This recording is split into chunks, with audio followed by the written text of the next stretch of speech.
At eto pa ho mga bossing, idagdag, isama na din ho natin mga kababayan, no?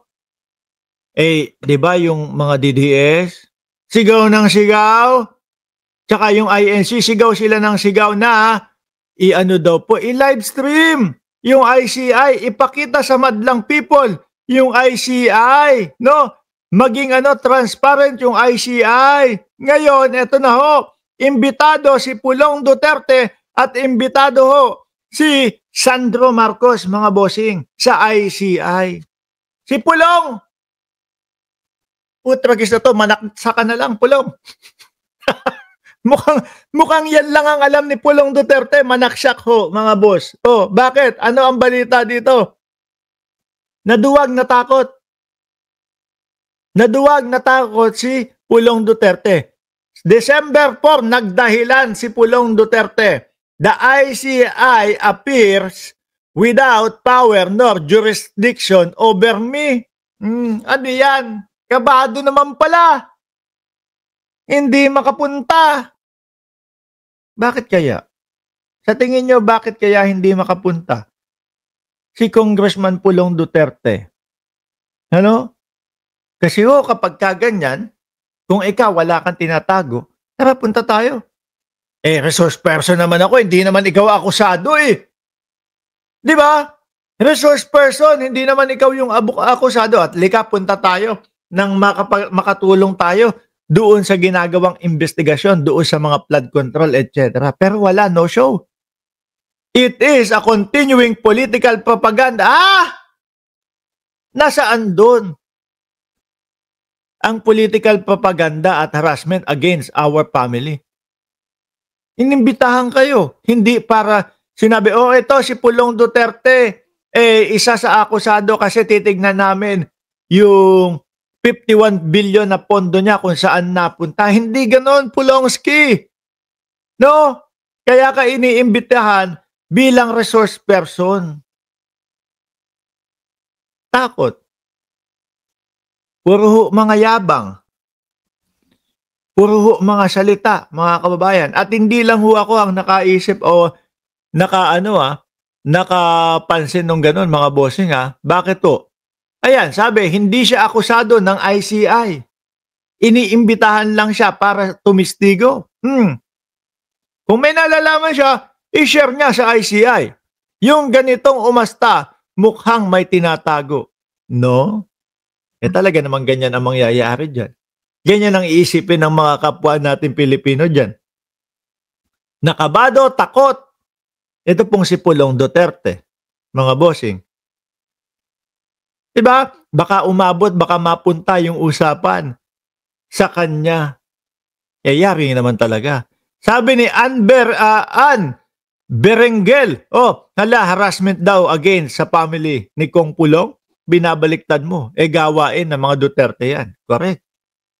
Parang si Basti lang hinamon si General Torre sa suntukan pero hindi sumipot. Totoo. Sabi ni Malu Siron, nag-like na po. Tama si Atty. Barry Gutierrez. Galawan ng mga magnanakaw yan, parang si Sara Duterte. Sabi po ni Ma'am Ning Gigi. Dalawa po kasi silang inimbitahan, mga bossing. Etong si Pulong, ano pa ba matatawag natin kay Pulong? Naduwag. Yung pangalawang inimbitahan naman po, mga kababayan, si Sandro Marcos naman mga bossing. Si Sandro Marcos, pumunta ba o hindi? Ayan humarap, hindi natakot, hindi naduwag. No? Parehas po sila inimbitahan po bilang resource person. Ano nga ba naman ang ikatatakot mo kung wala kang tinatago?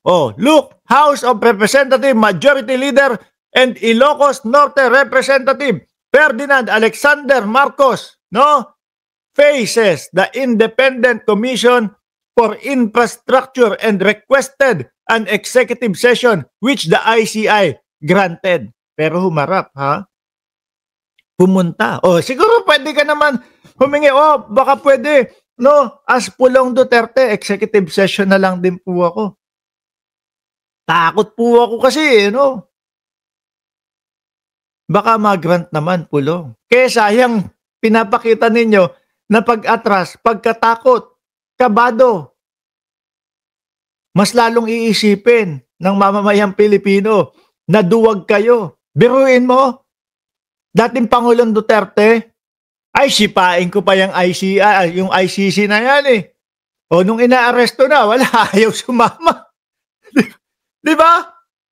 Nung inaaresto na, wala na, kita na natin yung takot. Si BP Sara, takot din sa impeachment. Emeline Ramos, yan ka na naman. Sabi, i-shoutout mo ako, malolobat na ako. Naku po, sandali lang ho, mga kababayan. Tanggalin ko lang si Sandro Marcos ho, mga bossing. Inalis ko lang sandali si Sandro Marcos. Bakit ho? May special na shoutout daw ho, mga bossing. No? Andali, nasaan ba yun? May special na shoutout ho, mga kababayan. Walang iba, kundi si Marlon Ramos. Nandiyan ho. Oho, kapatid ko yan, mga boss. No? Kapatid ko yan. O eto. Ito, kakaiba itong shoutout sa iyo, ha? O, kapag ka sina-shoutout kita, lagi, ayan o, si Marlon Ramos, may kasamang picture, mga bossing. Okay?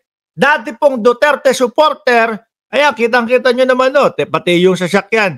O, may Duterte. Wala na yata yung sasakyan na yan, binenta na sa iba, no? O, tapos yung damit, may kamao pa. Pero ngayon, no, mga kababayan, wala na. Nagising na din, no? No? Siya ay ano daw ho, Pangulong Bongbong Marcos na din. Yan na ang sinusuportahan ni Marlon Ramos. O yan ha, laging iba yung shoutout sa iyo, laging may litrato. Balik ko natin si Sandro Marcos. O paano ho yan, mga boss? Ito, umattend. Yung mga Duterte, hindi, natakot. Kabado. Di ba? Mas lalo lang po iisipin na mamamayang Pilipino, wala pala yung mga Duterte. Puro boka-boka lang yun. Puro salita lang pala yun. No? Pagdating pala, yung nandyan na, imbitahan na, wala na. Hindi na, wala na. As in, wala na. Hindi na sisipot. Takot na, duwag na, mga bossing. My name is Rodrigo Duterte. Anyway, mga kababayan, eksakto alas 7 ng umaga dito sa dito sa sa Cayman Islands. Magpapaalam muna ho ako sa inyo at kailangan kong maghatid sa eskwelahan ng anak ko, mga bossing Chief Amo Sir, no? Ayan ha. May patunay tayo. Naduwag yung mga Duterte at etong mga Marcos sa kalam. Muli po, mga boss Chief Amo Sir, maraming salamat and God bless po sa ating lahat.